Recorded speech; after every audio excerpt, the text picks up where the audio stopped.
I absolutely hope that we find Riley. And I also hope that in some way that maybe this inspires other people to help any way they can in any other case, because it really could be anybody. I think, as I said earlier on, I find it very disturbing. Now, it was over a week later that they found this card, but I find it disturbing where they found it.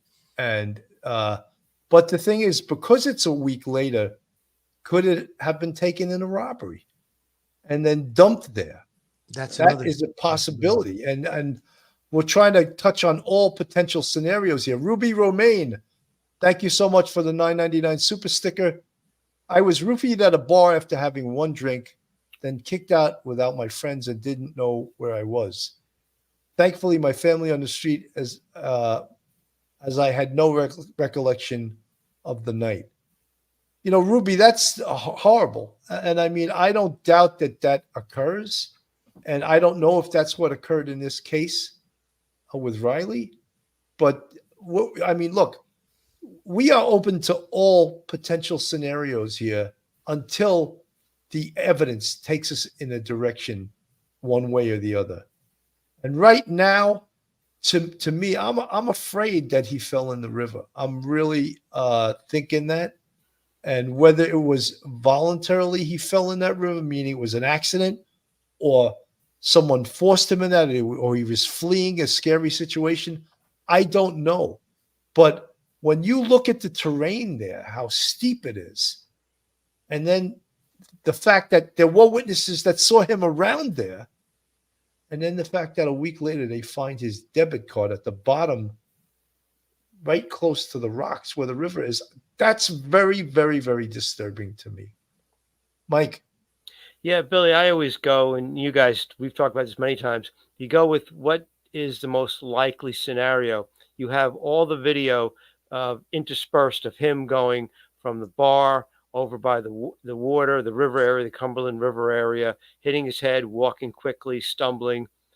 To me, that's where everything ended, by the river. If he had gone to the river and then doubled back, you would have seen video of him going the opposite direction, but you didn't. So everything objectively indicates that he may have met his fate, whatever it is, down by that river, and finding that card pretty much at the water's edge, like you showed at the very beginning of the show, indicates that it was either thrown down there, it fell out of his pocket, that sort of thing. But when you looked at that TV reporter with Banfield, he was standing there, and you look down, that might have been a 45-degree angle going down. That was not gentle, no gentle slope. If you just fell a little bit, you might go head over heels down in that water, and that might have been the end of it. And Mike, you could also potentially have hit your head on a rock rolling down that embankment. Yeah. And look, until, one of the other reasons to canvass that area is to see is there any blood on the rocks? Is there any movement of the rocks or the land, or disturbing of the ground there? Any indication that happened to someone? Right. Is there any indication that a human being fell into water at that location? I know we sound like news reporters here because it's tough to find, but that's why you're an investigator. That's why you go there and you shake the tree and see if you can come up with a witness that really saw something and can tell you the story of what occurred that night. Absolutely, Billy. I'm glad you brought that up, because if he did hit his head on a rock, there could be some hair, skin, blood, critical evidence that his body was there. So that area needs to be, fine-tooth comb. You have to go through it with. You have to use a fine-tooth comb into that search area where the debit card was found. And like the search that they're talking about today, where they're burping the river, they're going to try and see if there's any other evidence in that area. In my opinion, I'm going along with you, Billy. I feel like he's in that body of water. Whether or not he accidentally fell in, was pushed in, or thrown in, That is yet to be determined. I'm sure that there's extensive interviews going on with the homeless in the area. And then, is there any video cameras in the area? Obviously, that's going to be something that's going to be checked.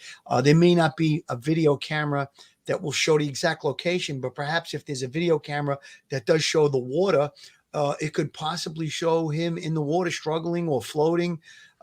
Those are the things that I think, the investigators are probably doing at this point. Absolutely. It's something that it's a terrible situation. I think a lot of the cases that we do report on are very tough to deal with, but these are the indicators of what happened.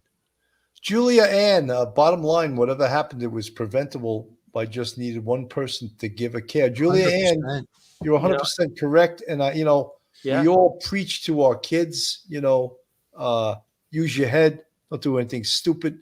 If you're anywhere and there's trouble, get the hell out of there, things like that. Common sense things. But sometimes,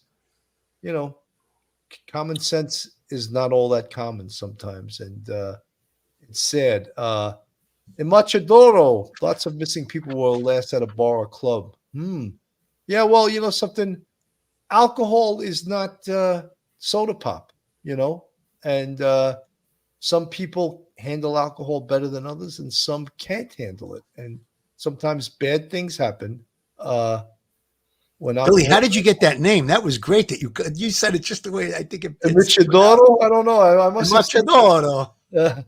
Darlene Wolf, I think he fell in the water, and boots, slippery rocks don't go well together. Darlene Wolf, you're 100% correct. Viv Photography, it said that one of his friends didn't walk with him or all for exactly reasons like this. Viv Photography, again, you're preaching to the choir. We're 100% behind you. I want to play a little listen from Law and Crime. Situation where he's not allowed to get in contact with someone, or he's unfortunately no longer with us.